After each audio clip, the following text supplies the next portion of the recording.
Jadi tadi saya berbicara tentang ada suatu perubahan parenting gaya di dalam hubungan orang tua dan anak. Jikalau dia belum masuk ke usia remaja, memang cara berpikir mereka masih konkret.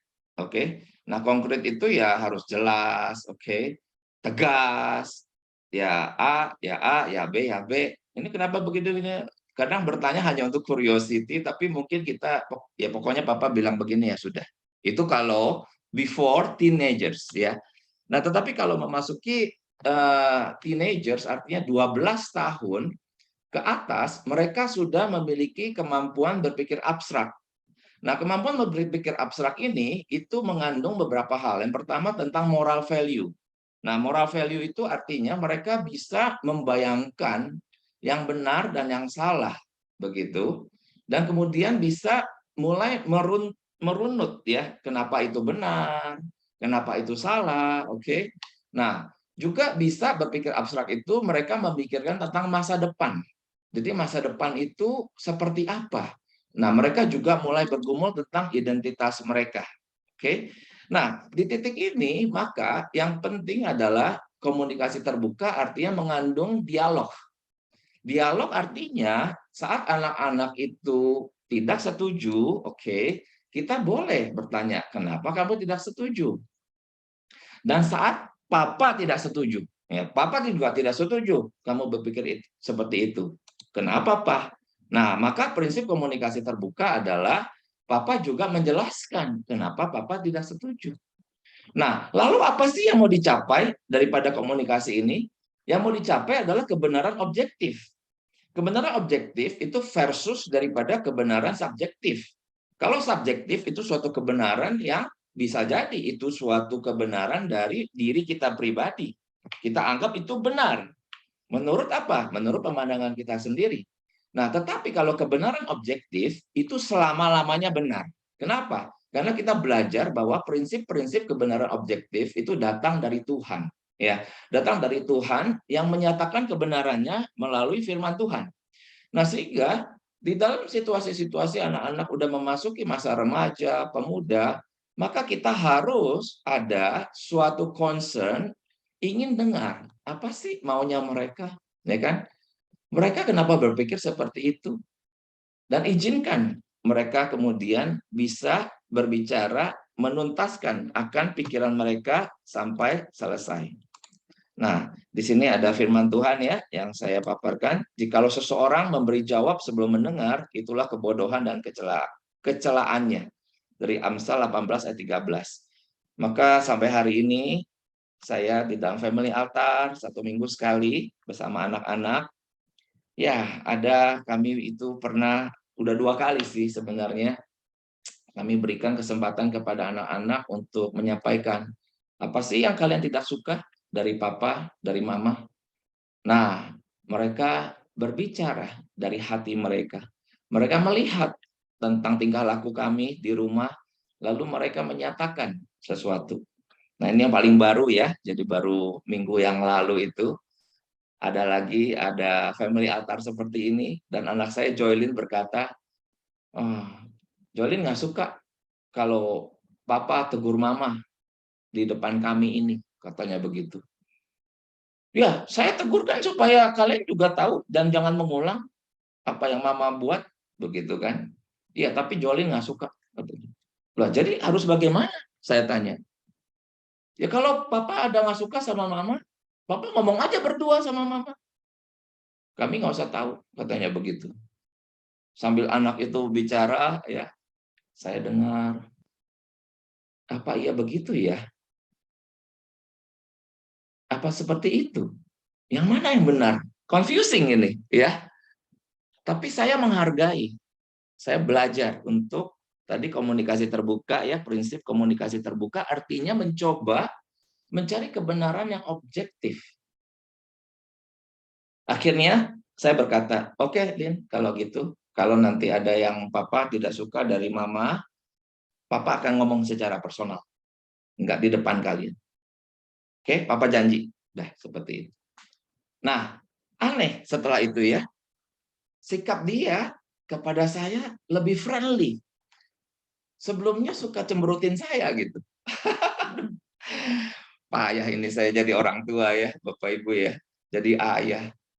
Jadi saya suka berpikir mungkin ya sebuah kesalahan ya harus diungkap ya satu keluarga. Itu biasa kami lakukan saat ada anak-anak kami, misalnya ada anak yang keranjingan main game. Nah, di family altar itu kami saling mendiskusikan, ya kan? Kami bicarakan tentang bagaimana jalan keluarnya. Dan saya juga menegur anak-anak secara terbuka saat ada yang saya tegur begitu. Kamu ya harus begini-gini. Nah, tetapi khusus untuk suami istri, anak saya berharap ada hal seperti yang tadi sudah dia sampaikan. Saya coba renungkan itu loh, Bapak Ibu. Dan akhirnya saya bilang, oh oke, kalau begitu, Lin, Bapak nanti kalau sama Mama ada apa-apa ya udah kami urus berdua. Dan Papa janji nggak akan negor Mama di depan kalian. Dan kalau Papa masih kayak gitu, ya kamu kasih tahu Papa lagi ya. Oke, kamu kasih tahu Papa. Oke, katanya seperti itu. Nah, itu adalah komunikasi yang dicoba dibangun ya, Bapak Ibu, di dalam rumah kami seperti itu. Nah, kami suami istri, saya dan Liana, biasa sekali membicarakan komunikasi itu ada 3 level. Ini kami udah ajarkan di kelas Stronger Married ya. Level 1 rumah tangga itu supaya ada rasa hangat ya. Jadi tidak dingin seperti kuburan, maka ada keramahan. Ada halo, udah bangun. Halo, udah makan belum? Begitu ya dan seterusnya ya. Ini secara detail kami sudah ajarkan di kelas Stronger Married. Lalu komunikasi suami istri juga ada, memetakan masalah. Makanya kami mengajarkan dating seminggu sekali. Oke. Kemudian juga ada komunikasi dari hati ke hati. Jadi dari heart to heart. Saya tidak dalami bagian ini, kita langsung. Nah, ini coba Nana baca. Belajar untuk mendengar dengan jelas, mendengar sampai tuntas tanpa bereaksi. Tugas pertama cinta adalah mendengarkan. Ya, jadi kita waktu anak lagi ngomong, dengerin ya sampai selesai Bapak Ibu. Lalu jangan buru-buru kasih advice, buru-buru kasih masukan, jangan. Saya dalam satu video, nanti saya akan coba share juga ya. Jadi ini cukup banyak video ini saya lagi catat. Jadi yang pertama tadi family altar, nanti saya share ke dalam grup. Lalu kisah Joylin membaca Alkitab, oke. Ini saat anak saya itu udah mulai disapa Tuhan, oke, puji Tuhan. Dan yang ketiga ini saya akan sharekan memenangkan anak remaja. Nah, dalam video itu saya menceritakan tentang bagaimana kita membangun hubungan dengan anak remaja. Kita tidak memberikan advice waktu kita pergi makan berdua misalnya, tidak ada advice ya. Waktu kita di mobil ya, kita ini mau bersahabat sama dia, tidak ada instruksi, oke, tidak ada instruksi. Tidak ada sesuatu opinion, tidak ada pandangan-pandangan dari orang tua. Ya, artinya ya dengerin aja, gimana kamu sekolahnya, kuliahnya? Siapa teman kamu hari ini yang baik? Siapa yang ngejahatin kamu? Kamu senang apa? Nah, berbagai hal itu tidak ada di dalamnya, tidak ada 3 hal tadi ya. Tidak ada advice, tidak ada instruksi, tidak ada opini. Ini pendapat saya loh sebagai orang tua. Enggak. Kita seringkali itu terlalu banyak. Nah, saat anak-anak menerima itu terlalu banyak, mereka tidak lagi memilih kita untuk menjadi teman mereka. Oke, jadi kita harus belajar ya mendengar aja. Dan tugas pertama cinta adalah mendengarkan. Nah, yang keempat, prinsip keintiman. Oke, silakan dibaca ini, Nak. Kualitas hubungan orang tua dengan anak menentukan besarnya pengaruh pada mereka. Oke. Nah, ini ada satu hal yang sangat-sangat penting. Saya juga baru menyadarinya, saya rasa 2 minggu terakhir. Saya coba akan sharekan dulu quote-nya ya. Silakan, Nak, ini dibacakan. Saat anak semakin dewasa, mereka membuat keputusan-keputusan penting yang berdampak tahunan ke depan. Apakah mereka menjadikan orang tua sebagai teman diskusinya? Oke. Ya, ini ya. Oke. Kemudian yang ini. Nah, di sini ada satu bagian firman Tuhan yang saya ambil, silakan. Sebab itu, jika engkau mempersembahkan persembahanmu di atas mezbah dan engkau teringat akan sesuatu yang ada dalam hati saudaramu terhadap engkau, tinggalkanlah persembahanmu di depan mezbah itu, dan pergilah berdamai dahulu dengan saudaramu itu, lalu kembali untuk mempersembahkan persembahanmu itu. Ya, jadi ini ada hati saudara ya. Saya percaya ini keluarga itu adalah saudara, sedarah ya. Jadi kalau Bapak Ibu mau memberikan persembahan tapi teringat di sini dikatakan ada sesuatu dalam hati saudaramu, tinggalkan. Jadi Tuhan tidak menerima persembahan itu, tapi pergilah berdamai dahulu dengan saudaramu itu, lalu kembali untuk mempersembahkan persembahanmu itu. Nah, ini adalah satu stages of psychosocial development dari Erik Erikson ya, Bapak Ibu. Nah, kita akan melihat ini secara ada bagian-bagian yang saya ingin coba address begitu. Nah, dari infant, toddler, preschooler ya sampai grade schooler ya, ini berarti sampai di sini 0 sampai di sini adalah 12 tahun. Oke. Nah, teenager tadi oke, itu 12 sampai 17. Lalu young adult ini 17 sampai 25 ya. Kalau middle age ini 25 sampai 45. Oke. 25 sampai sekitar 55 ya, sampai 55. Nah, yang di sini udah 55 ke atas. Nah, ini di sini dibilang increases in complexity. Jadi bertambah dalam kompleksitasnya. Ya betul. Waktu trust and mistrust ini 0 sampai 2 tahun, isu anak itu adalah trust and mistrust. Jadi anak itu ya masih belum berdaya. Ya, di sini juga anak masih di rumah. Di sini preschooler, mereka mulai bersosialisasi, ketemu anak TK, kemudian ini masuk SD. Nah, teenager nih, udah masuk masa SMP. Nah, di sini saya pernah dulu punya satu pandangan ya, bahwa ternyata orang tua itu bisa memberikan pengaruhnya adalah sampai anak itu di akhir dari masa grade schooler ini. Jadi di awal teenager ini, saya pernah punya pandangan orang tua itu mungkin sudah tidak bisa mempengaruhi mereka karena berpikir abstrak tadi dipengaruhi oleh dunia luar. Iya, dunia luar itu apa sih? Ya teman-temannya lah, ya kan? Mereka sekarang lebih senang menghabiskan waktu bersama teman-teman. Dunia luar itu apalagi? Ya gadget. Hari ini dari Google Search, dari YouTube, dari Instagram, apapun itu mempengaruhi akan pikiran mereka. Nah, saya pernah punya pandangan saat itu, dan setelah 2 hari terakhir ini, bukan 2 minggu terakhir ini, saya merasa mungkin saya pernah punya pandangan yang kurang tepat, yaitu seolah-olah, oke, mereka sudah tidak akan mendengarkan apapun masukan dari orang tua, seolah-olah seperti itu. Ya sudah, biarkan saja mereka. Nah, pandangan ini ternyata banyak di Indonesia. Ya, contohnya apa? Contohnya, saat orang tua berkata begini, ya mungkin kita pernah dengar, biarkanlah dia sudah dewasa. Nah gitu, ya biarkanlah dia punya pilihannya sendiri, dia sudah besar. Nah gitu. Nah itu pandangan-pandangan itu telah rasanya menjadi budaya di Indonesia ya. Nah tapi pertanyaannya, apakah itu yang Tuhan mau? Bahwa seolah-olah orang tua saat berhadapan dengan anak remaja atau anak pemuda, oke, remaja 12 sampai 17, pemuda 17 ke atas, ya sudahlah, mereka sudah dewasa, mereka bisa memutuskannya sendiri, mereka punya pertimbangannya sendiri, mereka tahu apa yang baik bagi mereka, gitu. Begitu? 2 minggu terakhir ini saat saya bergumul bagian ini, saya mulai tidak setuju.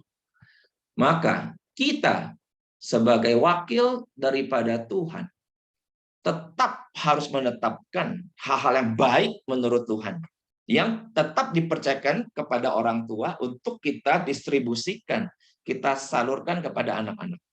Tentang apa?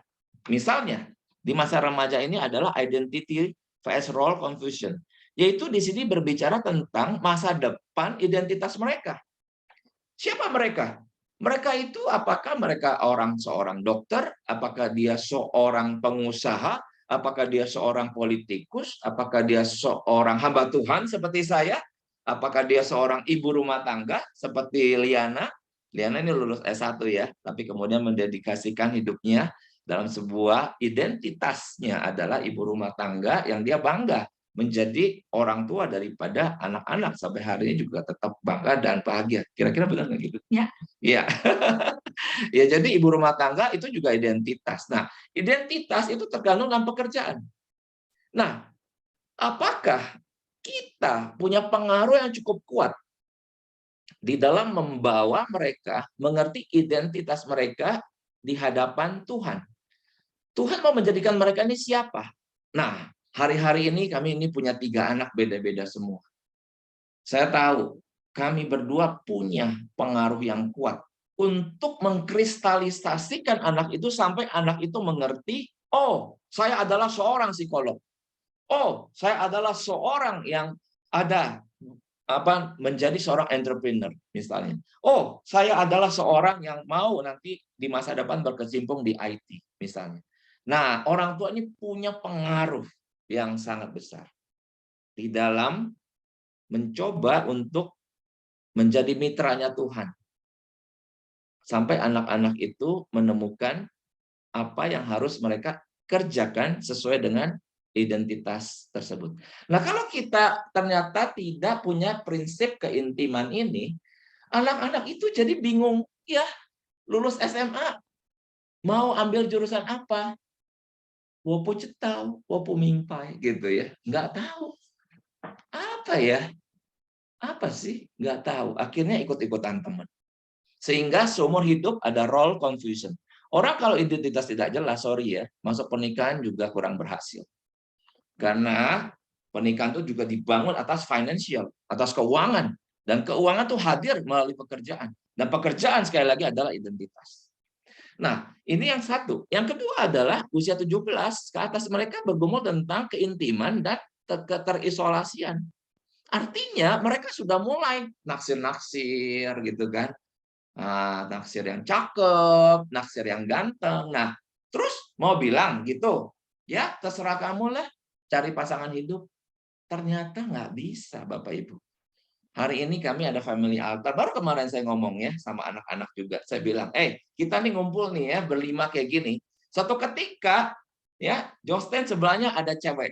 Wah, ya Josten anak sulung ada cewek. Ya berarti mantu saya dong. Kemudian Joelin ada cowok, ya kan? Yang Josen cowok itu anak saya pasti ada cewek juga. Nah, jadi artinya kita jadi berberapa? Berdelapan. Berdelapan ya. Nah, pertanyaannya, mari kita jawab.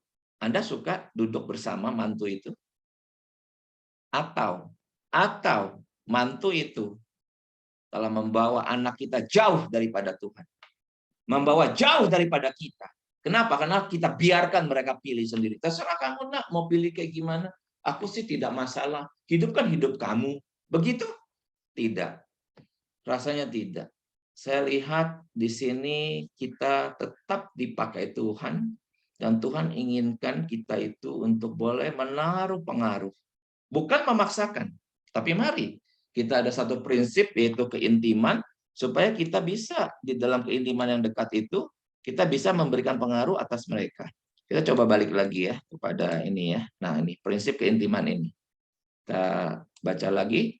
Jadi kualitas hubungan orang tua dengan anak menentukan besarnya pengaruh pada mereka. Oke. Nah bagaimana saya bisa mempengaruhi anak-anak saya kalau saya tidak mau intim dengan mereka? Nah intim dengan mereka itu maksudnya apa? Maksudnya ya mau gitu. Ngebuang-buang waktu sama mereka. Iya.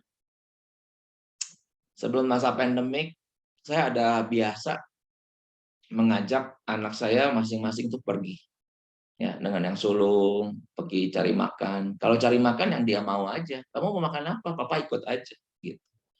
Nah, sepanjang jalan, di mobil, sampai makan, sampai pulang. Ya udah, agendanya saya ya nanya-nanya soal dia. Nggak ada agenda saya. Jadi saya tidak ada artinya kasih advice, kasih opini. Enggak. Pokoknya jadi teman. Ya, saya juga pergi dengan anak yang tengah, Joylin, dengan anak yang bungsu juga. Tapi pandemik telah meluluh lantakkan kebiasaan ini ya. Pernah tahun lalu saya kangen banget pengen, dan rasanya berasa udah boleh nih pergi gitu kan, udah banyak yang pergi. Saya bilang sama anak saya, ayo pergi yuk sama papa, ayo kita dating lagi. Tapi anak-anak bilang nggak mau. Ayo makannya enak, kamu mau makan apa? Anak saya suka tuh Big Mac ya, burger McDonald. Ayo, enak lu makan itu. Yuk kita makan yuk, kita ngobrol yuk. Enggak, di Gojek aja Pak. Makan di rumah, ngobrol di rumah. Itu tanda kehilangan ya. Ini sekarang masih ada nih Omikron nih Bapak Ibu. Dan itu belum selesai ya. Tapi katanya Omikron adalah vaksin yang paling murah. Jadi katanya kalau kena Omikron katanya itulah vaksinnya gitu. Sehingga nanti kita ke sana udah makin kebal ya. Ini ada pendapat-pendapat orang seperti itu. Nah, ada prinsip keintiman yaitu menghabiskan waktu bersama mereka. Kemarin tuh saya juga lihat anak saya yang bungsu, dia bolak-balik ke handphonenya lagi. Kemudian kita coba ajak ngobrol, kamu sukanya apa? Bagaimana? Akhirnya menghabiskan waktu. Iya, iya menghabiskan waktu, mencari tahu. Kamu tuh sukanya apa? Kamu maunya apa? Sampai akhirnya kami berdua ajak dia ke toko buku. Iya, ke Gramedia. Lalu akhirnya dia dapatkan satu buku, kami temani itu sampai benar-benar dia dapat. Sampai waktu mau dia tertarik satu buku kan, tapi di plastik buku itu. Terus saya bilang buka aja. Nggak boleh Pak, dia bilang gitu sama saya. Ya, tapi kalau nggak boleh dibuka gimana kamu bisa beli? Bagaimana tahu ini mau dibeli apa enggak? Bentar ya, Papa minta izin buka plastik. Lalu saya panggil, Pak, di Gramedia itu ada yang seragamnya. Ini boleh dibuka Pak? Silakan Pak, silakan. Nah, saya bukain buat anak saya. Terus anak saya, dia sekarang SMP kelas 3 ya. Baca, terus saya buku lain, saya balik lagi, gimana Jo, kamu mau buku ini? Iya Pak, mau. Nah sudah, akhirnya saya belikan. Nah itu prinsip keintiman, prinsip menghabiskan waktu. Nah kalau orang tua ngabisin waktunya untuk urusan sendiri, kerja, pelayanan ya. Terus sekarang tuh saya suka lihat di Facebook banyak sekali tuh laki-laki tuh touring, touring ya. Touring, tadi ada bilang touring juga maksud dia. Ya itu menghabiskan waktu buat diri kita gitu kan. Ya touring, ya grouping, ya main ini itu. Tapi pertanyaannya, ada nggak kita menghabiskan waktu buat anak-anak kita? Dan pertanyaannya, ini saya bertanya juga kepada diri saya. Suatu ketika anak saya dapat pasangan hidup. Oke, saya bisa tetap tidak mempertahankan 1 minggu sekali mungkin. Atau kalau anak-anak sudah sangat sibuk, mungkin 1 bulan sekali. Tetap ada makan bersama, ya kan? Lalu saya menyampaikan firman Tuhan. Lalu sekarang bukan cuma anak, tapi ada mantu dengerin. Apakah saya akan melihat mantu saya itu tidak memperhatikan? Oh, bisa gondok. Iya, anak-anak saya sekarang memperhatikan. Ya, kami saling memperhatikan waktu kami saling sharing.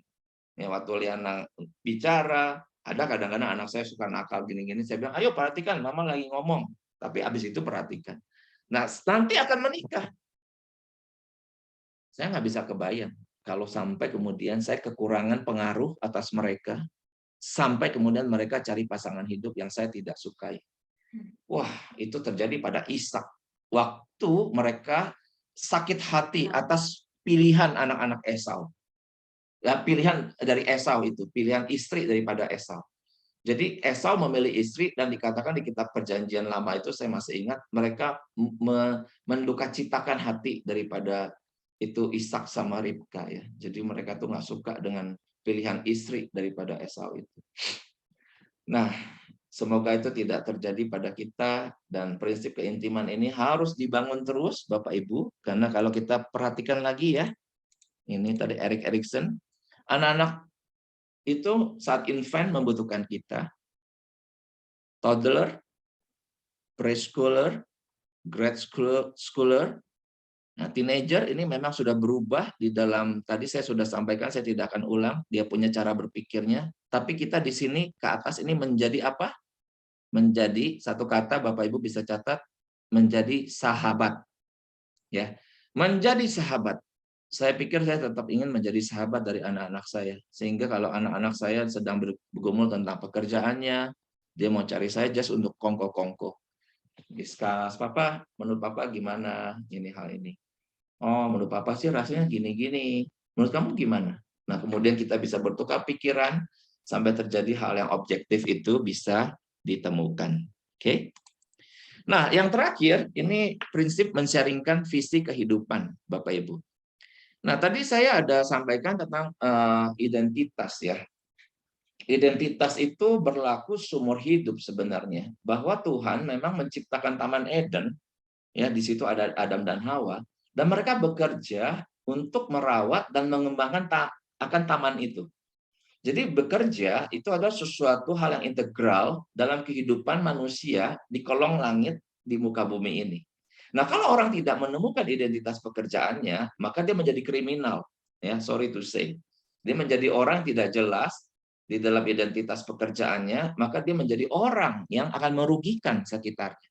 Tapi kalau orang itu bisa, orang itu bisa menemukan identitas pekerjaannya, maka dia akan berlipat ganda, berbuah lebat, dan menjadi berkat bagi sekitarnya. Nah, prinsip men-sharingkan visi kehidupan ini sangat penting dalam rangka apa? Coba kita lihat. Nah, ini satu firman Tuhan. Nah, minta Nana bacakan. Maka kata tuannya itu kepadanya, baik sekali perbuatanmu itu, hai hambaku yang baik dan setia. Engkau telah setia dalam perkara kecil. Aku akan memberikan kepadamu tanggung jawab dalam perkara yang besar. Masuklah dan turutlah ke dalam kebahagiaan Tuanmu. Nah, ini dari Matius 25-21. Saya percaya Bapak Ibu pasti tidak asing dengan cerita ini. Tentang seorang tuan yang mau pergi keluar kota dan kemudian membagikan 1 talenta, 2 talenta, dan 5 talenta. Setelah sekian lamanya pulang, maka yang 5 menjadi 5 lagi, jadi 10. Yang 2 menjadi 2 lagi, jadi 4. Tapi ada satu yang dikatakan bukan baik dan setia, dikatakan jahat dan malas, karena yang satu dia kubur. Sehingga waktu tuannya balik, ya dia tetap satu. Ya, lalu saya melihat ada pertikaian. Sang tuan marah, mau menyatakan kamu jahat dan malas. Kamu masuk ke tempat ketak gigi. Wah, tuannya marah. Tapi hambanya juga marah. Hambanya marah kenapa? Karena kamu tuan yang pelit gitu kan. Ngasih cuma satu kayak gitu. Kamu tidak adil. Nah, jadi ada pertikaian. Saya bingung. Ini yang benar siapa ya? Yang pantas marah ini sopo gitu. Sampai akhirnya saya cek. Itu 1 talenta itu berapa sih nilainya? Oh, 1 talenta itu 6.000 dinar. Sedangkan 1 dinar itu upah pekerja harian sehari. Nah, hari ini kalau di Jawa Barat saja upah pekerja harian katakanlah sehari 100.000 misalnya. Nah, dikalikan 6.000 itu berapa? Itu sekitar 600 jutaan 1 talenta. Nah, kalau itu adalah hampir setengah miliar rupiah 1 talenta dikubur, ya, saya baru sense ini tuannya pantas marah. Kamu malas, jahat, uang setengah miliar dikubur. Makanya dikatakan, kamu kan bisa memberikan kepada orang yang membungakan uang. Jadi artinya kamu malas, kamu nggak mau kerja, ya udah, kamu taruh di orang bisa bungakan uang. Jadi pulang ada tidak menjadi 2 kali lipat, tapi mungkin menjadi 1 talenta 500 miliar, 600 miliar, mungkin tambah 200 juta misalnya kalau itu dibungakan. Nah, tetapi ada perkataan yang indah, yaitu kepada yang 2 menjadi 4, yang 5 jadi 10. Baik sekali perbuatanmu itu, hai hambaku yang baik dan setia. Engkau telah setia dalam perkara kecil. Aku akan memberikan kepadamu tanggung jawab. Nah, ada kata tanggung jawab. Dalam perkara yang besar. Masuklah dan turunlah dalam kebahagiaan Tuhan.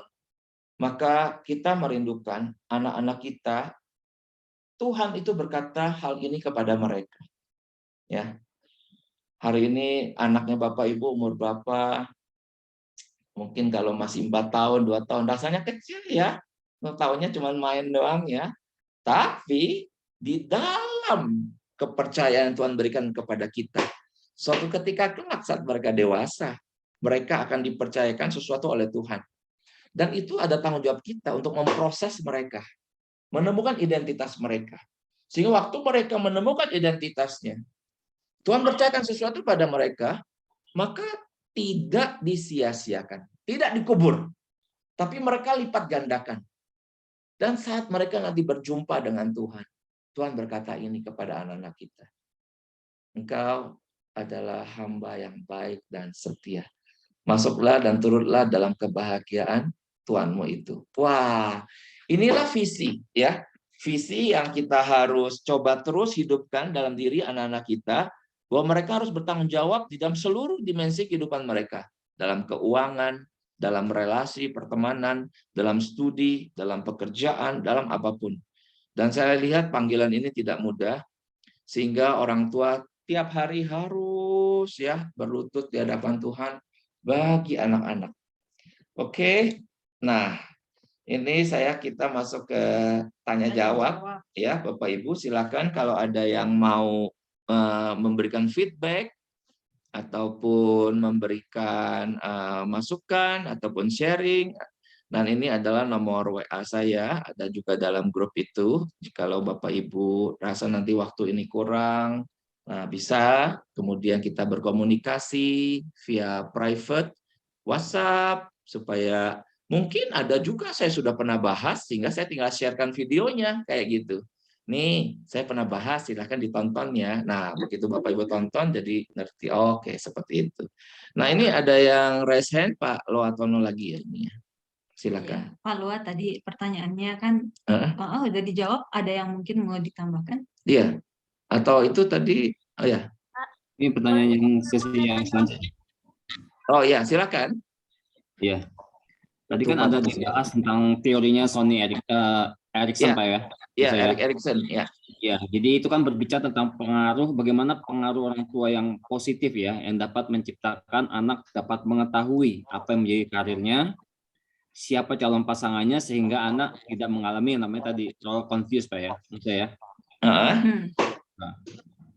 pertanyaan pertama kan, pertanyaan kedua, pertama ini gini, tapi kadang-kadang kita menemukan justru ada sisi ekstrimnya, sebaliknya tuh, ada orang tua yang justru dominasi.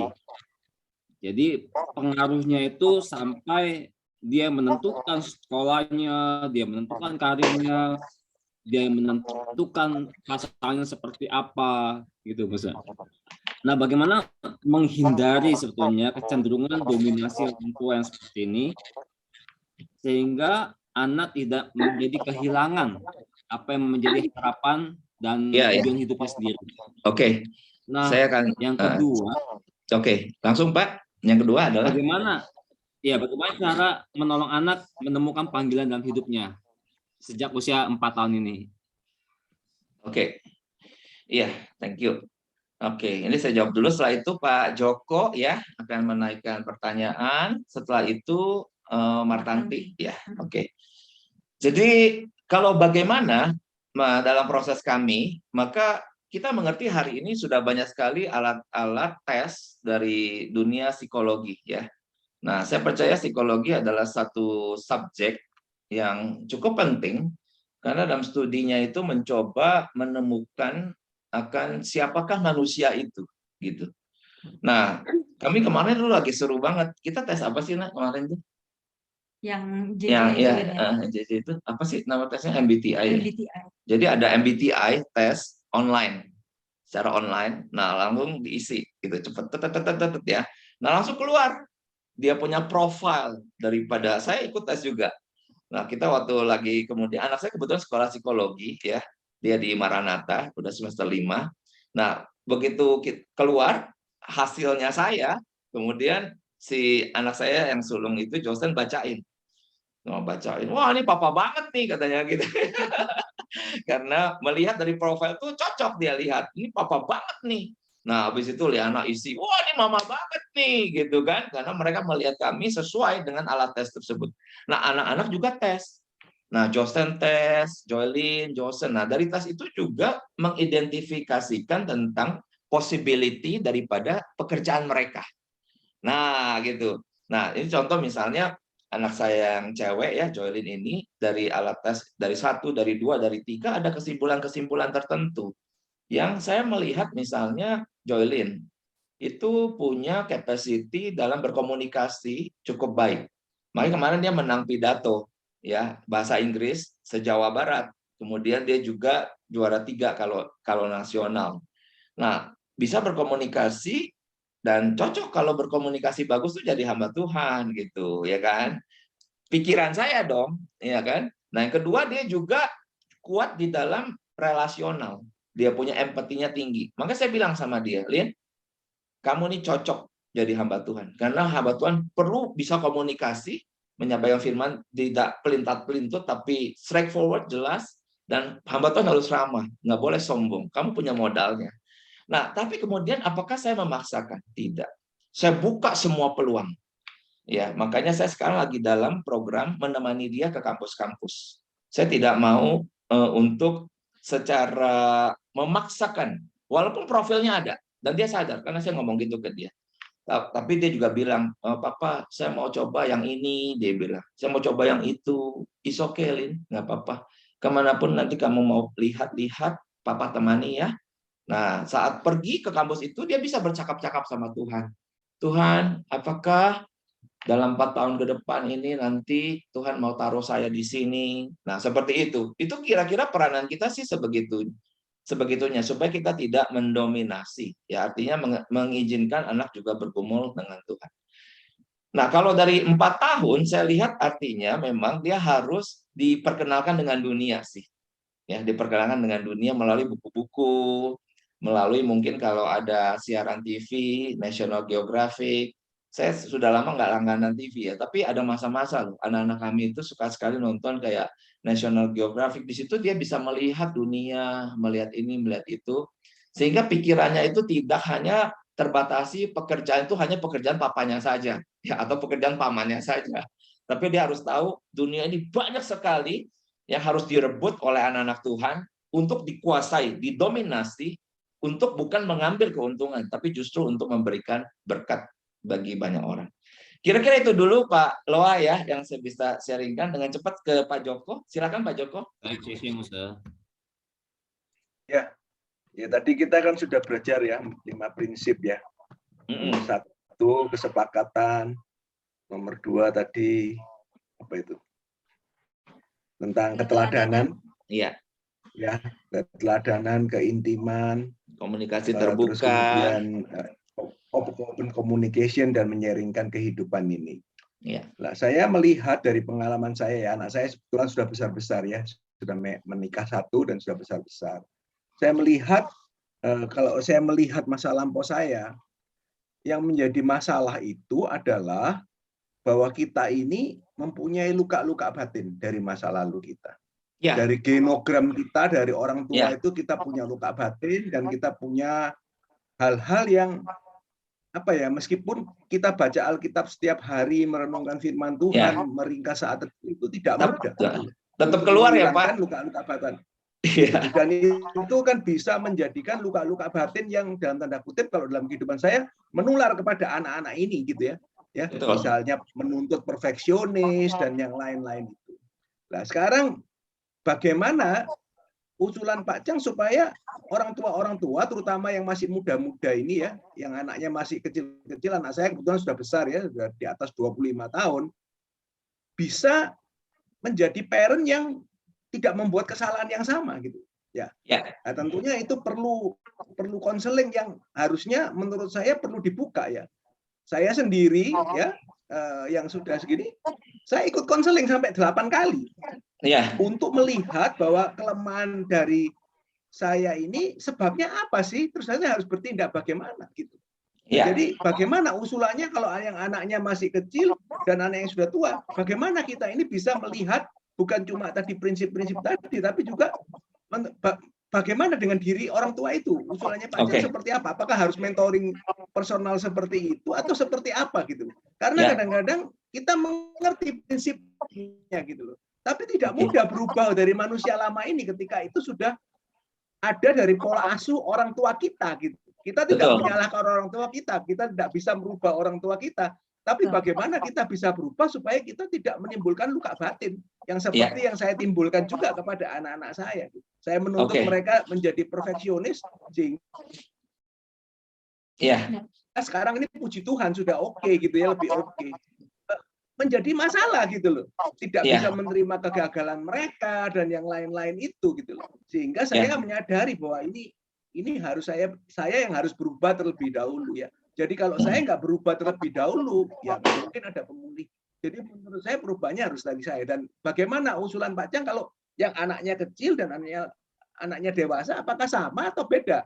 Karena kalau pertanyaan saya itu bagus prinsipnya, tapi bagaimana kita sebagai orang tua ini yang menurut saya harus berubah terlebih dahulu? Iya. Oke, saya jawab ya, Pak. Ya.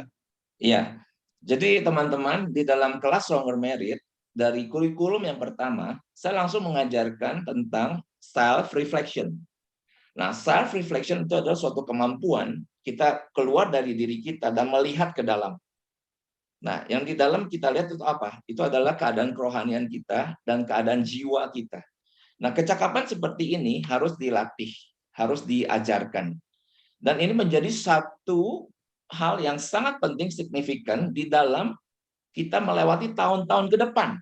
Apakah kita menjadi orang yang berubah atau tidak? Nah, kalau kita tidak punya kemampuan self-reflection, maka sesungguhnya tahun demi tahun itu lewat ya begitu saja. Dengar firman Tuhan ya kita tidak berubah. Dengar prinsip kebenaran dalam seminar seperti ini ya sebagai knowledge, tidak menjadi sesuatu yang kemudian kita lakukan. Kita dengarkan perkataan dari pasangan, kita juga ya kue sera-sera. Kenapa? Karena self-reflection itu tidak kita terapkan. Nah, benar yang Pak Joko tadi katakan bahwa kita mengerti banyak kebenaran dan kita tetap melakukan apa yang menjadi bagian dari masa lalu kita. Bagaimana kita diasuh, itu kenapa? Karena respon kita pada hari ini tidak lahir dari alam kesadaran kita. Alam kesadaran kita itu adalah consciousness, itu berisi banyak sekali teori, banyak sekali prinsip kebenaran firman Tuhan. Tetapi ternyata respon kita hari ini bukan lahir dari alam sadar, tapi dari alam bawah sadar. Dan alam bawah sadar itu adalah kumpulan pengalaman masa lalu, bukan kumpulan pengetahuan, bukan kumpulan kebenaran, tetapi kumpulan pengalaman masa lalu. Nah, kumpulan pengalaman masa lalu itulah yang seringkali keluar di dalam posisi kritikal saat kita tidak sedang nyaman, ya. Keadaan rumah tangga itu tidak selalu nyaman. Kalau nyaman, yang keluar consciousness tadi, kesadaran tadi. Kita akan bertingkah laku baik, positif, terutama kalau di gereja, ya. Di gereja kita betul sadar, kita jadi orang yang ramah, kita jadi orang yang baik. Tapi di rumah, dalam keadaan yang chaos, seringkali kita letih, kita capek, kita sebal. Yang keluar adalah respon kita keluar dari alam bawah sadar. Dan alam bawah sadar itu sekali lagi ada kumpulan pengalaman masa lalu, bagaimana kita diperlakukan. Sehingga hari ini jikalau firman Tuhan, istri berkata, istri tunduklah kepada suamimu. Banyak yang nggak bisa, banyak yang susah sekali. Kenapa? Karena dia selama dari kecil sampai dia dewasa, dia tidak melihat itu. Dalam pengalaman dia lihat mamanya bentak-bentak papanya. Mamanya kalau ngomong sama papanya, matanya cynical. Dia nggak bisa, dia ngerti secara sadar. Itu prinsip kebenaran, istri tunduklah pada suamimu. Tapi pengalamannya tidak ada. Yang dia lihat adalah mama yang seringkali kalau papanya bicara, mamanya langsung galak misalnya. Atau papanya bicara, mamanya langsung dominasi. Itu yang dia tangkap. Maka begitulah perlakuannya kepada suaminya. Demikian sebaliknya dan seterusnya dan seterusnya. Nah, ada beberapa hal yang bisa menolong kita. Pertama, sudah pasti kelas Stronger Merit bisa menolong. Jikalau Bapak Ibu ada yang mengalami hal ini, hal yang mengerti prinsip kebenaran, tapi tetap melakukan hal-hal yang negatif, ingat teori tadi. Ya, nanti saya akan coba sharekan juga videonya ke dalam grup ini nanti ya, supaya nanti Pak Joko bisa watch itu. Pernah saya bahas juga lebih mendetail, oke? Nah, yang kedua adalah bagaimana cara kita menolong hal ini. Betul, Pak. Yang Bapak telah lalui konseling 8 kali, itu kita harus dikonseling. Kenapa orang perlu konseling? Karena dia mengerti kebenaran, tapi terus-menerus melakukan opposite-nya. Yang tidak benar itu. Maka dia perlu dikonseling. Gitu ya. Saya juga dikonseling, Pak. Pak Joko dikonseling 8 kali. Saya sudah banyak kali, Pak. Jadi saya tidak malu. Saya berkata, saya hamba Tuhan. Apa kemudian secara normatif pasti saya taat kepada firman? Belum tentu. Saya punya traumatik masa lalu juga yang harus dibereskan. Sebagai contoh, misalnya firman Tuhan berkata tadi prinsip soal keintiman, soal open communication. Basically saya nggak punya modal, Pak, untuk melakukan hal itu. Sungguh. Bagi saya pelayanan maha penting, Pak. Sehingga kalau perlu memilih untuk main sama anak dengan persiapan khotbah, ya pasti pilihnya persiapan khotbah. Dan khotbah kan nggak habis-habis, Pak. Sampai Maranatha. Benar nggak? Lalu kapan saya main sama anak? Nggak mungkin. Nggak mungkin saya main sama anak. Tapi bagaimana akhirnya saya mengerti bahwa saya ingin belajar jadi ayah yang baik. Juga Liana ada kasih tahu saya juga. Saya mengembangkan kecakapan self reflection untuk menjadi pribadi yang diharapkan oleh istri dan anak. Dan kemudian ada hal-hal yang saya tidak bisa tembus, saya tidak bisa breakthrough. Istri saya berkata kepada saya, kamu kayaknya perlu konseling, Fah. Oke, saya konseling. Demikian saya juga ke Liana gitu. Nah, lu rada stubborn, saya bilang. Lu tuh perlu dikonseling. Dia dikonseling juga. Sehingga inilah proses kita dalam upaya di tengah seluruh kelemahan kita ingin menjadi lebih baik lagi di hadapan Tuhan. Begitu sih, Pak Joko, respon saya ya. Semoga kita Ya, terima semua kasih. mengerti sarana-sarana yang Tuhan sediakan bagi kita. Bukan melulu hanya ada di gereja sarana tersebut. Tetapi kita juga tahu Tuhan menyediakan banyak pilar di sekitar kita untuk boleh kita pakai. Thank you Pak Joko untuk pertanyaannya. Oke, selanjutnya Martanti dulu ya, habis itu baru Pak Obi ya. Iya, Martanti silakan. Ya, siang Pak Ya. Wifa dan Lena. Halo Ti. Sorry nih, berantakan kusut-kusut. Iya, nggak apa-apa. Silakan Ti. Jelasin ya, yang katanya Pak Wifa sendiri pun katanya baru menyadari 2 minggu terakhir bahwa kita nggak boleh ya udah kita biarinin aja anak kita gitu kalau mereka nggak cocok gitu. Nah itu tipenya saya banget gitu. Jadi kalau saya daripada saya kesel, saya capek sama anak, mau suami pun juga begitu. Udah saya kasih tahu mau yang kecil atau yang gede gitu kan. Ini jangan. Nah, mungkin kalau yang kecil masih agak mending ya, karena masih kecil, masih 8 tahun gitu kan. Oh ya udah, biar kapok gitu kan. Saya liatin, nah kalau ke yang gede, kalau saya nggak gituin berantem buntutnya ntar bisa-bisa. Gimana kita menghindari konflik atau enggak dari yang tidak cocok itu kita menjembatani biar punya satu pikiran itu gimana gitu. Mau entah prinsip soal pelajaran atau teman atau apa gitu. Pokoknya ketidakcocokan itu biar bisa nggak jadi suatu yang bentrokan malah menjauhkan hubungan kita dengan anak. Oke, nangkep itu Ti. Jadi pengalaman kita mirip dan sebenarnya dari beberapa titik tadi kamu udah mulai bisa tuh, misalnya menghabiskan waktu di dalam apa yang anak itu sukai, gitu. Sehingga anak itu ngerti di dalam titik-titik itu kita mau bersama dengan mereka. Nah, di dalam waktu tersebut seringkali Tuhan memakainya menjadi sebuah konteks persahabatan. Karena pengaruh tidak mungkin terjadi kalau tidak intim, kalau tidak dekat. Nah, anak itu memiliki positioningnya sendiri yang saya anggap itu tidak selamanya salah ya. Bisa jadi dia itu punya poin-poin penting gitu. Sehingga yang saya lakukan adalah terus untuk stimulir mereka. Kalau saya dengan anak-anak saya, oke, silakan. Kamu nih maunya apa gitu ya. Saya tungguin aja dia ngomong sampai tuntas. Dan di titik ini memang kita perlu sekali waras, kita perlu sekali sehat. Ya kita perlu juga banyak baca buku, perlu ikut banyak seminar juga. Sehingga ketika kita berargumen dengan anak-anak kita setelah selesai itu dia masuk kamarnya, dia akan mikir gini, iya, bapak gua benar gitu kira-kira. Atau mamaku benar. Tapi kalau berkali-kali dia menemukan papa gua ini nggak benar, mama gua ini nggak benar, wah, maka anak itu tambah jauh. Maka akhirnya konflik itu makin tercipta. Mungkin dari Nana ada nggak satu masukan untuk kita semua bisa kita discuss? Jadi memang kalau saya mau bilangin ada good relationship is not automatic ya. You need to spend time. You need to be intentional. You need to learn to listen.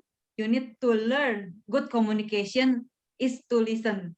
Ya, jadi memang anak-anak dengan kita itu harus memang memiliki intimasi tadi dan keterbukaan komunikasi untuk kita bisa lebih hitnya itu lebih kena gitu, bisa mempengaruhi mereka.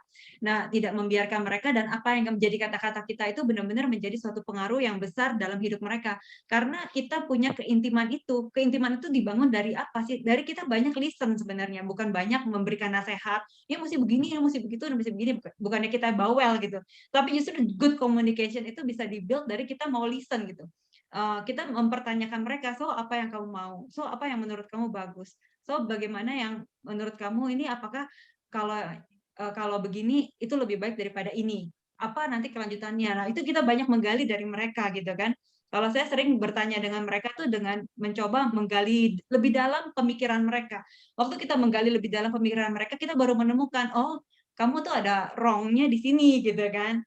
Cara pikir kamu di sini nih yang kamu perlu digarap lagi gitu kan, untuk kita beritahukan. Jadi bukan kita langsung memberikan suatu nasihat-nasihat ataupun pandangan-pandangan kita yang mereka harus taati dan harus mereka bilang iya, enggak gitu kan. Enggak gitu. Kita lebih banyak listen aja. Iya. Begitu Ti, kira-kira yang mungkin saran yang bisa kami coba sharingkan ya, tapi artinya menghabiskan waktu bersama mereka yang seringkali kita nggak mau gitu loh. Yang seringkali kita itu lebih banyak urusan kita pribadi, sehingga anak itu juga melihat, ngapain dengerin si papa mama, juga nggak peduli dia sama kita, begitu ya kira-kira. Yeah. Tapi kalau kita udah mau, kamu mau makan apa? Nah, aku temenin kemana? Nah, di situ mereka seperti mulai hati itu kayak cair gitu loh. Ya emang mesti begitu sih sama anak-anak. Dan saya sih bertekad, saya setelah mengerti akan teori ini tuh ya, saya bertekad saya mau untuk menghabiskan waktu saya dengan anak-anak saya saat mereka membutuhkan. Seperti itu. Iya, jadi banyak waktu yang di-spend untuk ngobrol-ngobrol sama mereka gitu, listen akan mereka punya ngobrolan, baik yang bermutu maupun tidak bermutu gitu, nggak apa-apa, pokoknya dengerin aja mereka. Dibilang bahwa value without relationship itu kan bisa leads to rejection ya. Jadi walaupun kita punya value yang bagus, tapi kalau kita nggak membangun relasi dengan anak kita, itu akan ditolak mentah-mentah sama mereka. Juga rules ataupun disiplin yang kita mau tentukan without relation, itu juga akan leads kepada rebellion, jadi pemberontakan. Iya, begitu. Tuh Pak Joko ya, setuju relasi dan keintiman anak-anak harus dibangun dulu. Sebelum komunikasi kita bisa masuk kepada mereka, sebelum ada relasi tidak bisa kita punya pengaruh kepada mereka. Waktu anak-anak masih kecil, ya anak tergantung sama kita. Iya, ma, pa. Sekarang mereka sudah mulai independen, udah nggak terlalu butuh. Dan bagaimanapun keintimannya tetap dijaga. Begitu. Ya. Oke, Pak Obi ya? Iya. Silakan Pak Obi. Pak Obi tadi mau sambil nunggu Pak Obi, sebentar ini yang rekaman nanti kita akan sharekan ya, itu ya. Bisa nggak ya? Bisa ya harusnya. Ya sudah. Oke Pak Obi ya, silakan. Ya, terima kasih. Apakah suara saya didengar Pak? Ya, kedengaran. Oke. Terima kasih Pak Jang, Ibu Liana, terima kasih. Materi yang sangat memberkati sekali. Ada dua hal yang ingin saya tanyakan Pak. Ya. Yang pertama, bicara soal prinsip keteladanan. Pertanyaan saya adalah, anak usia di bawah 4 tahun itu dia belajar menipu, belajar bohong itu dari siapa, gitu ya? Ya, dia belajar bohong dari siapa? Misalkan mungkin kita orang tua mungkin nggak pernah berbohong di depan dia nggak tahu saja, tapi kok tiba-tiba dia bisa bohong gitu loh. Oh, saya nggak lakukan itu, padahal dia melakukan. Nah, itu pertanyaan saya yang pertama.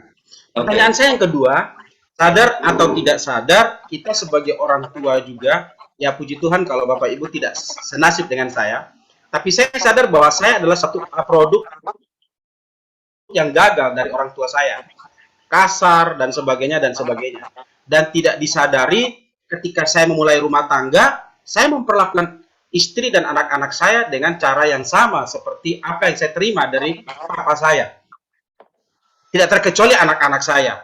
Pertanyaan saya, bagaimana saya memulihkan keadaan saya dengan anak-anak saya yang notabene mereka sudah terlanjur menerima sikap saya sebagai orang tua yang sudah salah. Ya, terima kasih. Ya, yang nomor 2 Nana boleh jawab nanti ya. Yang pertama begini Pak, jadi anak-anak itu di dalam doktrin kekristenan yang kita terima secara sistematik dari firman Tuhan, Jadi firman Tuhan itu telah menghadirkan satu sistematik teologi dalam cara berpikir kita tentang doktrin tentang Allah, doktrin tentang manusia dan dosa, doktrin tentang keselamatan, tentang akhir zaman, tentang gereja. Maka dalam sub doktrin manusia dan dosa itu jelas sekali. Dari konsistensi kitab suci, dari seluruh bagian berkata, anak-anak memang dikandung di dalam dosa, ya, dilahirkan di dalam dosa. Jadi agak beda ya dengan agama yang lain, agama seberang itu berkata waktu anak lahir itu tabula rasa, artinya kertas bersih yang kosong. Tidak, kita tidak setuju. Kita setuju adalah menurut firman Tuhan, Daud berkata dalam kandungan ibuku itu aku sudah berdosa. Nah, dan semua manusia telah jatuh dalam dosa, dan upah daripada dosa adalah maut. Dan dosa itu melalui Adam, tapi kemudian ditebus oleh Tuhan kita Yesus Kristus. Sehingga pertanyaan Bapak tadi sangat mudah dijawab, bahwa anak-anak itu kalau dibiarkan, ya tidak dididik, tidak didisiplin, maka yang berkembang adalah dosanya. Dan itu tidak perlu diajarkan karena secara alamiah itu ada di dalam diri kita. Ya, secara alamiah itu ada dalam diri kita. Sehingga mereka pasti akan secara instinktual, secara alamiah mengembangkan berbagai dosa. Ya, mereka akan berbohong, mereka akan melukai adiknya, merebut mainan, mereka akan defense, egonya besar, pikirannya wrong. Itu ya anak-anak kita. Ya begitu. Nah, makanya peranan daripada orang tua dikatakan, jikalau kau memberi rotan kepada anak-anakmu, mereka tidak akan mati. Ya. Dan juga dalam bagian kitab suci di Amsal berkata, jikalau engkau tidak memberikan rotan, maka anak-anak itu bisa masuk ke dalam kerajaan maut. Jadi kalau engkau tidak memberikan rotan, anak-anak itu bisa masuk ke dalam maut. Dan kalau engkau memberikan rotan kepada anak itu nggak akan mati. Nah, sehingga waktu anak itu berbohong, nggak perlu diajar. Bapak tadi bertanya, ini belajar dari siapa? Kita nggak tahu apa yang dia lihat di gadget atau di mana, dan kenapa dia harus berbohong. Mungkin itu adalah suatu egonya dia untuk melindungi diri dia supaya dia tidak dilukai, maka dia berbohong. We never know. Tapi teologi Kristen menyatakan kita dilahirkan di dalam dosa, dan disinilah peran orang tua secara kuat harus membawa mereka untuk mendekat kepada Tuhan, sehingga saat kita disiplin, saat kita pukul mereka, saat kita hukum mereka, saat anak-anak itu kecil kita spank gitu ya, hati itu nurani menjadi hidup. Wah, saya nggak boleh lakukan ini lagi karena ada hukuman. Tapi kalau dibiarkan, oh ya sudah, merajalela akan dosa tersebut. Nah, ya, oke. Tadi Pak Obi anaknya usia berapa? Anak saya usia 13 tahun, 9 tahun sama 1 tahun setengah. Oke, jadi memang ada usia-usia di mana anak-anak itu mereka mulai di dalam fase mereka itu berimajinasi ya.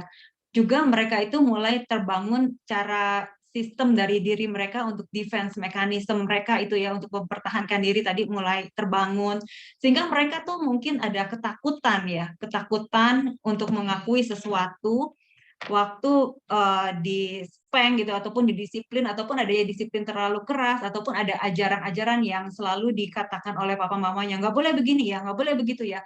Dan mereka tuh begitu mereka lagi mau mencoba batasan-batasan, mereka kan juga ada fasenya ya, di mana mereka juga mau mencoba batasan-batasan itu, dan mereka melewati batasan, mereka langsung takut, dan akhirnya mereka mulai merekayasa ke yang kita bilang kebohongan, yang sebenarnya mereka nggak bermaksud gitu loh untuk berbohong, tapi itu terrekayasa oleh mereka untuk melindungi diri mereka. Tadi Pak Wifa bilang kan supaya mereka nggak kena hukuman gitu kan, nggak kena sesuatu yang lebih hurting lagi buat diri mereka.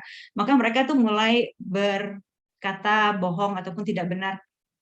Tapi di sini sebenarnya yang saya mau lebih dalemin, tadi Bapak juga berkata bahwa Bapak juga dibesarkan dengan keluarga yang keras gitu kan, yang sistem disiplinnya mungkin juga pakai fisik gitu. Nah, itu juga membuat Bapak juga keras terhadap mereka. Jadi yang diperlukan di sini tadi Bapak bilang bagaimana untuk bisa menolong juga diri Bapak supaya tidak keras lagi, ataupun yang sudah lalu itu ya tadi ya, yang menyebabkan luka pada anak. Nah, ini baik sekali karena Bapak udah mulai realize gitu ya, menyadari akan keberadaan Bapak dan juga masa lalu Bapak. Dan itu kalau misalnya Bapak perlu bawa kepada Tuhan, bahwa ini saya nggak mau lakukan kepada anak saya, tetapi saya mau anak saya itu mulai mencintai Tuhan dan didisiplin dengan cara yang baik. Tadi kan disiplin tanpa relasi akan leads to rebellion. Jadi ya itu tidak akan membawa kepada sesuatu hal yang baik gitu loh. Kalau kita disiplin mereka, tapi kita nggak membangun relasi dengan mereka. Maka Bapak harus mulai bertanya kepada mereka sesuatu yang jauh lebih baik gitu, bukan tanyain alasan mereka kenapa kamu melakukan ini, kenapa kamu begini, bukan begitu ya, tetapi kita lebih pakai cara afirmasi gitu loh. Pakai cara afirmasi artinya ya Bapak tahu kamu nggak bermaksud melakukan itu gitu ya. Bapak tahu ini mungkin kamu takut ya kalau kamu mengakui kesalahan kamu melakukan ini. Nah, terus langsung Bapak menjelaskan dan mencoba mengaccept dulu apa yang mereka pikirkan sehingga mereka akhirnya berani untuk membuka diri dan mengatakan apa adanya gitu. Dan dengan acceptance itu gitu loh. Jadi nggak langsung dengan spanking ataupun dengan sesuatu yang pukulan ataupun ancaman ataupun langsung sesuatu yang keras. Kamu telah melakukan dosa gitu misalnya gitu kan. Nggak langsung dituduh begitu. Kita lebih membangun kepada relasi kepada mereka untuk coba mengafirmasi mereka, mengatakan yang baik tentang mereka gitu kan. Kamu kan harusnya melakukan ini gitu kan, kasih yang baiknya. Kamu kan harusnya melakukan yang ini. Tapi Bapak tahu kenapa kamu sampai tidak melakukan itu gitu. Jadi nggak perlu mereka harus listening, nggak perlu. Kita accept aja. Nah, kemudian untuk Bapak itu kalau sudah terlanjur, jadi Bapak bisa membuka dengan pertanyaan satu kepada anak itu ya pembicaraan pribadi. Bagaimana untuk saya bisa improve gitu? Kamu misalnya Bapak ketemu dengan anak, menurut kamu nak apa sih kesalahan Bapak? Bagaimana Bapak itu bisa improve jauh lebih baik menjadi Bapak yang baik menurut kamu gitu. Nah, itu nanti anak bisa memberikan masukan. Terus yang kedua, pertanyaan yang kedua itu kepada anak kita bisa tanya, apakah aku telah menyakiti kamu nak gitu kan? Aku menyakiti kamu seperti apa nak gitu, kamu merasa sakit apa gitu di dalam hatimu. Nah itu bisa ditanyakan kepada anak biar anak itu bisa bercerita, oh papa membuat saya tuh kecewa misalnya atau macam-macam ya. Anak itu bisa bilang, oh papa membuat aku marah, aku terluka, aku nggak suka diperlakukan begini dan begitu gitu kan. Nanti dia bisa cerita. Nah yang ketiga pertanyaannya, will you please forgive me? Apakah kamu mau memaafkan papa gitu? Jadi 3 pertanyaan ini memang harus ditanyakan kepada orang yang kita sakiti ya, terutama kepada anak kita ataupun pasangan kita melakukan ini ya lebih sering gitu loh kalau misalnya kita tahu bahwa kita telah menyakiti mereka. Jadi kalau Bapak Ibu mau catat, yang pertama adalah pertanyaan how can I improve gitu kan, tanya ke anak kita. Yang kedua, how have I hurt you? Jadi bagaimana saya dapat lebih baik buat jadi papa mama kamu, satu. Yang kedua, bagaimana di masa lalu apa pernah ya? Ya, atau how have I hurt you? Ya, jadi pernah nggak sih papa mama melukai kamu? Coba papa mau dengar. Silakan, boleh ngomong gitu ya. Iya. Yang ketiga, will you please forgive me? Gitu. Yang ketiga, minta maaf. Saya ada kesalahan-kesalahan pada anak, saya minta maaf. Saya minta maaf. Setelah saya minta maaf, anak langsung cair. Tadinya mukanya ketekuk gitu, cemberut ya. Tapi setelah saya minta maaf, dia mulai ada sedikit keriangan. Dia mengerti bahwa bapak gue bisa salah juga ya, kayak gitu. Dan saya mau say sorry, dan setelah itu kan yang terpenting relasi. Kita bukan manusia sempurna, so say sorry. Nah, yang terakhir kali ya, nah ini ya dari Pak Sasan ya, silakan ya. Setelah itu kita akan tutup ya. Selamat siang, Pak, Bu. Ya, Bu Yolan. Ya, saya tuh punya anak yang pertama tuh umur 7 mau 8. Nah, si anak tuh lagi seneng-senengnya tuh main handphone, main komputer. Nah, kadang-kadang si anak tuh udah belajar caranya trik. Karena kalau nanya ke papa mamanya selalu jawabannya sama. Nah, kebenaran kadang-kadang karena kondisi sekarang, saya kadang lagi di mana, papahnya lagi di mana, dia cari dulu salah satu nih, kayaknya yang paling lemah buat bisa dapat jawaban yes buat main handphone. Sudah itu, dia balik lagi nanya ke salah satunya lagi. Yang udah pasti jawabannya no. Dia selalu bilang, tapi kata papa boleh. Coba tanyain langsung. Kalau kata mama nggak boleh. dan mungkin pada saat itu jawabannya satu yes, satu no. Dan si anak tuh pasti ngambil jawaban yang paling menguntungkan buat dia, yang jawaban yes. Nah, respon kita tuh sebaiknya gimana? Karena sudah beberapa kali terulang kayak gini. Jadi dia tuh sekarang udah mulai tahu gitu caranya. Oh ya oke, kalau misalnya papa mamanya lagi nggak bareng, dia tanya dulu. Udah gitu udah jawabannya sesuai yang dia mau tuh yang yes. Dia tuh cuma buat make sure doang kayaknya. Tuh katanya boleh, tapi kok sekarang nggak boleh gitu. Nah responnya gimana biar, kan kadang-kadang emang kalau misalnya lagi nggak bareng, ya kita juga memutuskan berdasarkan kondisi saat itu. Kadang boleh, kadang enggak. Gitu. Ya. Oke. Jadi untuk soal handphone, kami pernah juga bikin videonya. Nanti saya share juga ya ke dalam grup ya, supaya nanti bisa di-watch. Dan kalau di keluarga kami tentukan tulangnya. Tulangnya itu prinsip utamanya. Misalnya, anak saya senang main game. Kalau anak saya itu main gamenya catur. Maka memang kami kasih waktu setiap hari itu main game. Jadi misalnya jam 3 sampai jam 5. Nah, itu ya dia udah dia bertanding, karena kalau catur pengen mendapatkan peringkat gitu. Dengan suatu kepentingan untuk nanti dia mau ikut lomba yang mungkin nasional apa internasional. Nah, jadi artinya itu kita tetapkan bersama waktu itu. Nah, bagaimana dengan jam-jam yang lain? Maka saya menyatakan ada penggunaan handphone secara produktif ataupun konsumtif. Ya, kalau anak yang cewek, dia cukup produktif, misalnya memakai handphone untuk belajar bahasa, untuk berelasi dengan teman-teman.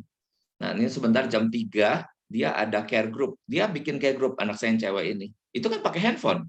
Dia kan, itu kan pakai laptop. Nah, tapi untuk produktif, saya cukup surprise gitu. Setelah kami membimbing dia membaca Alkitab, hari ini dia punya teman-teman yang dia mau care group. Dan semua itu pakai gadget sih. Nah, itu produktif. Tapi kalau konsumtif ya kalau main game. Main game itu ataupun nontonin YouTube berjam-jam, main game berjam-jam, itu bagi saya itu konsumtif. Saya pikir saya juga menyatakan kepada anak-anak, Papa juga pakai handphone ya. Seharian kalian pasti lihat Papa pegang ini. Tapi Papa juga ada pelayanan di sini. Papa konseling orang di sini. Tapi Papa juga ada nonton YouTube, ada. Tapi Papa sih nggak pernah main game kalau di handphone ini. Nah, sehingga di dalam situasi hal ini, nanti video itu akan sangat menolong Pak Sesen dan Ibu Yola untuk menarik prinsip tegasnya gitu. Nah, anak itu harus akhirnya mengerti begitu dia bangun, dia ngapain. Ya. Nah, kalau di rumah kami anak-anak ini ya baca Alkitab begitu bangun. Nah, setelah itu dia makan, setelah itu dia sekolah online, semuanya pakai handphone tuh. Nah, setelah itu harus ada break, setelah itu harus ada baca buku, Setelah itu harus ada main di depan ya, main sepeda, ya kan? Setelah itu harus ada membantu orang tua, ada. Anak saya juga cuci baju, anak saya juga di rumah cuci piring. Nah, jadi harus ada hal-hal seperti itu. Jadi itu diaturkan.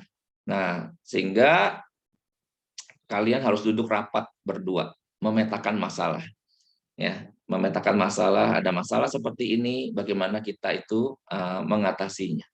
Kira-kira begitu ya, teman-teman, yang saya bisa sharingkan, dan waktu berjalan, waduh ini udah mau 12:30, saya pikir kita harus berhenti, dan kita mau ini apa, kalau boleh kita foto dulu ya, ini masih ada 50 orang ya. Sebelum pada hilang semua. Tadi ada 55 orang, dan ini tinggal apa namanya, tinggal mungkin kita mau foto, boleh nggak sih? Kalau Bapak Ibu boleh buka itu. Kamera yuk, kita foto dulu. Buka kamera buat gitu. Kenang-kenangan. Buat kenang-kenangan boleh ya. Saya akan screenshot secara cepat ya. Ya, Oke ya. Sambil buka kamera, saya juga ingin tadi menambahkan bahwa di kelas Stronger Marriage sebenarnya kita juga mengajarkan para pasutri untuk membangun family system. Jadi bagaimana family system dalam keluarga itu bisa dijalankan, dan itu anak-anak semua juga tahu gitu apa aja yang mereka harus lakukan dan kerjakan sehingga mereka lebih terarah. Jadi nggak usah papa mama terus-terusan involve di dalam memberikan mereka warning gitu. Ini nggak boleh ya hari ini. Ntar boleh ya. Tapi mereka tuh udah ada kesepakatannya semua. Jadi semua sama-sama tahu gitu. Anak juga enak aja. Jadi ada sistem yang terdiri dari kumpulan kebiasaan. Nah, kumpulan kebiasaan itu yang kita sepakati. Oke, Oke, oke ya. Ya, sebentar ya saya yang potretin ya. Oke, Teman-teman nih yang slide 1. oke, smile. Lalu kita bergerak ke slide 2. Oke. Oke. Thank you. Nah, semuanya. sebelumnya kita tutup dalam doa ya. Mhm. Saya minta di sini mungkin Bagi yang masih mau bertanya, nanti masih ada grupnya kan ya, Iya. jadi boleh langsung send pertanyaannya di dalam grup juga oke. Iya, sahabat lama ya, Pak Joko ya. Pak Joko, boleh tutup dalam doa bagi kita semua. Bapak yang udah melewati boleh. proses konseling, Pak. Sangat rendah hati untuk Enggak lah. dikonseling. Masih banyak Pak masalahnya Pak. Iya, betul. Dan saya Ya, oke. sangat respect Oke. Pak, Bapak melalui hal itu. Pak, doakan kami semua ya Pak ya. Yuk. Oke, mari kita berdoa. Tuhan, terima kasih untuk seminar yang sudah boleh selesaikan pada siang hari ini, membuka wawasan kami Tuhan, bahwa tugas parenting ini adalah tugas yang Tuhan percayakan kepada kami, untuk anak-anak yang Tuhan titipkan kepada keluarga kami masing-masing. Tuhan, ini adalah pemuritan yang pertama yang Tuhan panggil kami untuk melakukan sebagai amanat agung Tuhan, untuk memuridkan anak-anak yang telah Tuhan titipkan kepada kami. Tuhan, kami mau berdoa untuk setiap peserta yang hadir pada siang hari ini. Kiranya Engkau terus buka Tuhan wawasan kami dengan kebenaran firman-Mu ya Allah, supaya firman-Mu yang menjadi tolok ukur kami setiap hari dalam kehidupan ini, kami boleh sungguh-sungguh Tuhan renungkan, dan kami boleh bergaul akrab dengan Tuhan, sehingga kami boleh mengerti akan maksud kehendak Tuhan di dalam kehidupan ini. Kami berdoa untuk Pendeta Cangkriva dan Juliana Tuhan di dalam pelayanannya. Kiranya hikmat Tuhan dan pimpinan Tuhan juga boleh menyertai mereka dari hari lepas hari, sehingga dia boleh melihat akan visi misi yang Tuhan berikan dalam kehidupan pernikahan mereka, dalam kehidupan keluarga mereka dan pelayanannya, supaya sungguh-sungguh Tuhan kami boleh terus mereka berkarya Tuhan untuk pekerjaan Tuhan, untuk melakukan apa yang Tuhan mau. Tuhan, kami sungguh-sungguh mendoakan Tuhan seluruh kami peserta ini dan hamba-Mu juga dalam keluarga hamba-Mu. Kiranya Tuhan tambahkan kepada kami ya Tuhan hikmat Tuhan, pertolongan Tuhan, sehingga kami sungguh-sungguh Tuhan bisa menjadi orang tua seperti yang Tuhan mau. Dan kami boleh membangun generasi-generasi yang akan datang Tuhan, yang mengasihi Tuhan, yang boleh menjadi anak-anak yang berjalan di dalam kebenaran. Firman-Mu dalam kitab Yohanes Tuhan, 3 Yohanes kalau nggak salah 1 ayat 4 berkata, kita akan bersuka cita ketika anak-anak kita berjalan dalam kebenaran. Bukan ketika anak-anak kita hidup dalam kemewahan. Bukan ketika anak-anak kita menjadi terkenal. Tapi kita akan bersuka cita ketika anak-anak kita hidup di dalam kebenaran. Terima kasih Tuhan, terima kasih. Sebentar kami akan berpisah satu sama lain. Sertai kehidupan keluarga kami masing-masing ya Tuhan. Yang masih tidak sempurna ini. Kami orang tua yang tidak sempurna Tuhan. Tapi kiranya kasih karunia Tuhan di dalam Tuhan Yesus Kristus yang akan menyempurnakan kami satu persatu Tuhan, untuk boleh menjadi orang tua seperti yang Tuhan inginkan. Terima kasih Tuhan, terima kasih. Kami berdoa dan memohon semuanya ini hanya di dalam satu nama, yaitu nama Tuhan Yesus Kristus, Tuhan dan Juru Selamat kami yang hidup. Di dalam namanya kami berdoa dan mengucap syukur. Amin. Amin, amin, amin. Ya, Tuhan berkati. Oke, teman-teman, selamat makan di rumah masing-masing ya. Terima kasih. Terima kasih. Oke. Terima kasih Pak. Yuk, bye-bye semuanya. Yuk, dadah, dadah.